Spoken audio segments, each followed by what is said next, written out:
Welcome to the Slop Temple. We pray this video helps. In this video, I will show you how to remove Kia Telluride floor mats. Let's start with the front mats. Each front mat has two retention hooks. Simply rotate the mat slightly to align its holes with these hooks. Then, gently lift the mat straight up to detach it. You'll follow the exact same steps for the passenger side front mat, ensuring a smooth and easy removal process. Moving to the second row, you'll find the driver's side mat usually has one retention hook. Just like the front, turn the mat to align the hole with this single hook.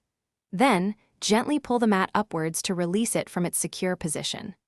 Interestingly, the passenger side second row mat often does not feature any retention hooks, making its removal even simpler. Now, let's tackle the third row mat. This mat is typically a single, larger piece designed to cover the entire cargo area. Unlike the front and second row mats, it generally does not utilize any retention hooks.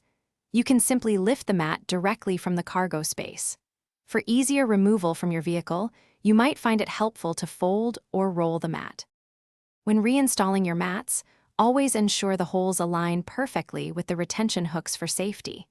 It's crucial that all mats lie completely flat and never obstruct any pedals. For maintenance, clean your mats regularly using cleaners suitable for their material. Finally, always allow your mats to dry thoroughly and completely before placing them back into your vehicle to prevent mildew or odors. Thanks for watching. Consider subscribing if we helped you.